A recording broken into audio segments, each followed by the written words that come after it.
આઠમો પગાર પંચ સરકારી કર્મચારીઓ માટે વધુ એક ખુશખબર લઈને આવ્યું છે. સરકારી કર્મચારીઓ માટે એક સારા સમાચાર સામે આવ્યા છે. હવે દર વર્ષે પગારમાં વધારો મળશે. ફિટમેન્ટ ફેક્ટરની નવી ફોર્મ્યુલા જાહેર કરવામાં આવશે. નમસ્કાર મિત્રો, સ્વાગત છે તમારું અમારી યુટ્યુબ ચેનલમાં. મિત્રો, આઠમા પગાર પંચને લઈને વધુ એક મહત્વના સમાચાર સામે આવ્યા છે, જે સાંભળીને સરકારી કર્મચારીઓ ઝૂમી ઉઠ્યા છે. હવે દર વર્ષે પગાર વધશે અને ફિટમેન્ટ ફેક્ટરની નવી ફોર્મ્યુલા પણ જાહેર કરવામાં આવી છે. વિગતવાર માહિતી શું છે તે આજના વિડીયોમાં આપણે જોઈએ. તો આઠમો પગાર પંચને લઈને સરકારી કર્મચારીઓની આશા વધી ગઈ છે. ડાક કર્મચારીઓના સંગઠન FNBOએ સરકારની સામે એવો પ્રસ્તાવ રાખ્યો છે, જેમાં મલ્ટીલેયર ફિટમેન્ટ ફેક્ટર 3.0 થી 3.25 સુધી અને દર વર્ષે 5% પગાર વધારાની માંગ સામેલ કરવામાં આવી છે. જો આ ફોર્મ્યુલા માનવામાં આવે તો પગાર વધારાની પદ્ધતિ બદલાઈ શકે છે. આઠમા પગાર પંચમાં દર વર્ષે પગાર વધારવાની માંગ અચાનક કેમ વધી ગઈ છે? સીધો જવાબ, કારણ કે વર્તમાન સિસ્ટમમાં પગાર તો વધે છે, પરંતુ મોંઘવારીની ગતિના મુકાબલે તે ઓછી માનવામાં આવી રહી છે. મુખ્ય કારણો શું છે? તો DA મોંઘવારીની ભરપાઈ કરે છે, ગ્રોથ નથી આપતું. 3% વાર્ષિક ઇન્ક્રીમેન્ટ હવે નામ માત્ર લાગવા લાગ્યું છે. ખાનગી અને સંગઠિત સેક્ટરથી વેતનનું અંતર વધી રહ્યું છે. તો જે મુખ્ય કારણો છે એમાં DA મોંઘવારીની ભરપાઈ કરે છે, પરંતુ ગ્રોથ આપતું નથી. કારણ કે જે 3% જેટલું નજીવું વાર્ષિક ઇન્ક્રીમેન્ટ કરવામાં આવે છે તે હવે કર્મચારીઓને નામમાત્ર લાગવા લાગ્યું છે. ખાનગી અને સંગઠિત સેક્ટરથી વેતનનું અંતર વધી રહ્યું છે. આ બેકગ્રાઉન્ડમાં 8th CPCને માત્ર પે રિવિઝન નહીં, પરંતુ આવક ગ્રોથ રિફોર્મ તરીકે જોવામાં આવી રહ્યું છે. આઠમા પગાર પંચમાં શું છે? તો પગાર પંચની જે ABCD છે. પગાર પંચ કેન્દ્ર સરકાર બનાવે છે. ઈરાદો સ્પષ્ટ છે. પગાર, પેન્શન અને એલાઉન્સની સમીક્ષા સામાન્ય રીતે દર 10 વર્ષે બને છે. હવે 7મો પગાર પંચ 2016માં લાગુ થયું હતું. હવે 2026-27ની આસપાસ આઠમા પગાર પંચની ચર્ચાઓ ચાલી રહી છે, કારણ કે 7th CPCનો એક દાયકો પૂરો થઈ ગયો છે. પગાર સ્ટ્રક્ચર પર દબાવ વધી ગયો છે. ક્યારે શરૂ થઈ પગાર પંચની સિસ્ટમ? તો ભારતમાં પ્રથમ પગાર પંચ 1946માં બન્યું હતું. ત્યારબાદ સામાન્ય રીતે દર 10 વર્ષે નવું પંચ આવ્યું. ફિટમેન્ટ ફેક્ટર શું હોય છે? ફિટમેન્ટ ફેક્ટરને તે ગુણાંક મલ્ટીપ્લાયર હોય છે જેનાથી જૂના બેઝિક પગારનો ગુણાકાર કરી નવો પગાર નક્કી કરવામાં આવતો હોય છે. ઉદાહરણ તરીકે, જો બેઝિક પગાર ₹18,000 છે અને ફિટમેન્ટ ફેક્ટર 2.57 છે, તો નવો બેઝિક પગાર 18,000 ગુણ્યા 2.57 બરાબર ₹46,260 થાય છે. 7મા પગાર પંચમાં 2.57 લાગુ થયું હતું. હવે નવો શું પ્રસ્તાવ આવ્યો છે? તે FNBOનો મોટો દાવ જોવા મળી રહ્યો છે, multi level fitment factor. Federation of national postal organization FNPO એ આઠમા પગાર પંચ માટે એક ફિટમેન્ટ ફેક્ટરની જગ્યાએ મલ્ટી ફિટમેન્ટ ફેક્ટરનું સૂચન કર્યું છે.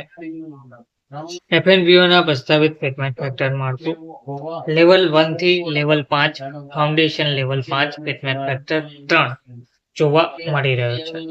કારણ કે સૌથી વધુ રિયલ વેજ લોસ, સૌથી ઓછો પગાર બેઝ, લેવલ 6 થી level 12 middle level fitment factor 3.05 થી 3.10. ઉદ્દેશ્ય પ્રમોશન અને વરિષ્ઠનું અંતર રહે. પે કમિશનથી બચાવ રહે. લેવલ 13 થી 15 સિનિયર એડમિનિસ્ટ્રેટિવ લેવલ 13 3.05, લેવલ 14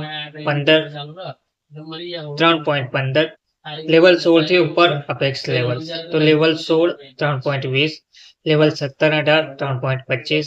FNPOનો તર્ક ઉપરના સ્તર પર થોડું વધુ ફેક્ટર એટલા માટે, એટલે કે વંશવેલો અને જવાબદારીનો તફાવત ખતમ ના થાય.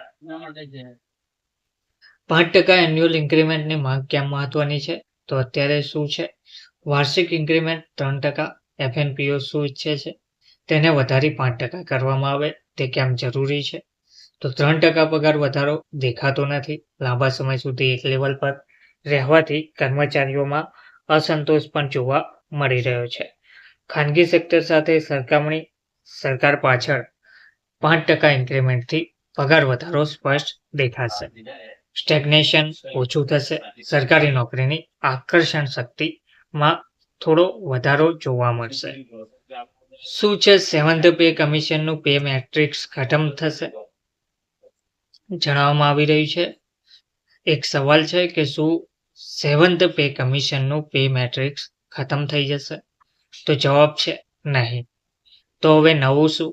તો FNPO સ્પષ્ટ કહ્યું છે કે 7th CPCની જે પે મેટ્રિક સિસ્ટમ છે તે જારી રહેવી જોઈએ, કેમ કે પગાર ફિક્સેશનમાં પારદર્શિકતા, દરેક એગ્રીમેન્ટ બાદ સટીક બેઝિકની જાણકારી, કોર્ટ કેસ અને પે અમૌલી ઓછી એટલે કે નવું પગાર પંચ આવે પરંતુ સિસ્ટમ તે રહે, ફોર્મ્યુલા બદલાઈ જાય. કહેવામાં આવી રહ્યું છે કે સિસ્ટમ તો તેની તે જ રહેશે પરંતુ જે પગાર પંચનો ફોર્મ્યુલા છે તે હવે બદલાઈ જશે. તમારા માટે તેનો શું મતલબ થશે? તો જો તમે સરકારી કર્મચારી છો તો તેનો મતલબ શું છે? પગાર માત્ર એકવાર નહીં, દર વર્ષે વધુ વધી શકે છે. લોઅર લેવલ કર્મચારીઓને મોટો ફાયદો થશે. પ્રમોશન અને સિનિયરિટીનો ફરક જોવા મળશે. પેન્શન બેઝ પણ મજબૂત થશે કારણ કે બેઝિક પગાર વધશે.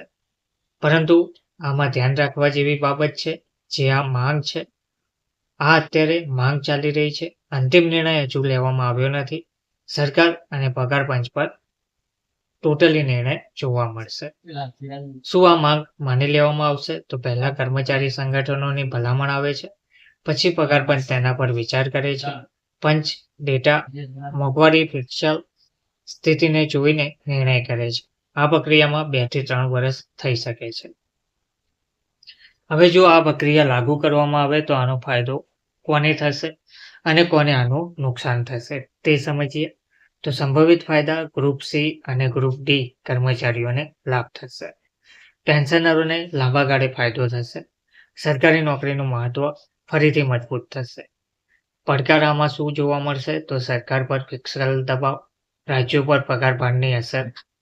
પગાર સિસ્ટમનો નવો અધ્યાય શું છે? તો 8મો પગાર પંચ જો મલ્ટીલેયર ફિટમેન્ટ ફેક્ટર, 5% વાર્ષિક ઇન્ક્રીમેન્ટ અને 7th CPC પે મેટ્રિક્સને સાથે લઈને ચાલે છે તો તે માત્ર વેતન સંશોધન નહીં, સરકારી પગાર સિસ્ટમનો નવો અધ્યાય હશે.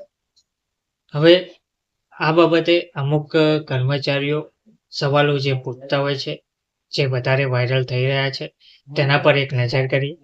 તો સૌપ્રથમ છે 8th પે કમિશન શું બધા કેન્દ્રીય કર્મચારીઓ પર લાગુ થશે? તો જવાબ છે હા. સામાન્ય રીતે બધા સરકારી કર્મચારીઓ અને પેન્શનરો પર આ લાગુ થાય છે.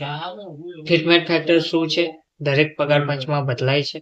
હા, ફિટમેન્ટ ફેક્ટર દરેક પંચમાં નવું ફિટમેન્ટ ફેક્ટર નક્કી થાય છે. શું રાજ્ય સરકાર તેને અપનાવે છે? મોટાભાગના રાજ્ય કેન્દ્રના નિર્ણય બાદ તેને અપનાવતી હોય છે. શું વધેલો પગાર ટેક્સ હેઠળ આવશે? તો હા, વધેલો પગાર ટેક્સમાં આવે છે. શું 8th પે કમિશનમાં ડીએ ખતમ થઈ જશે? તો ડીએ ખતમ થશે નહીં, પરંતુ તેને બેઝિક પગારમાં મર્જ કરી શકાય છે. 8th પે કમિશન ક્યારે લાગુ થઈ શકે છે? તો 2027ની આસપાસ લાગુ થવાની સંભાવના વધારે જોવા મળી રહી છે. ધન્યવાદ.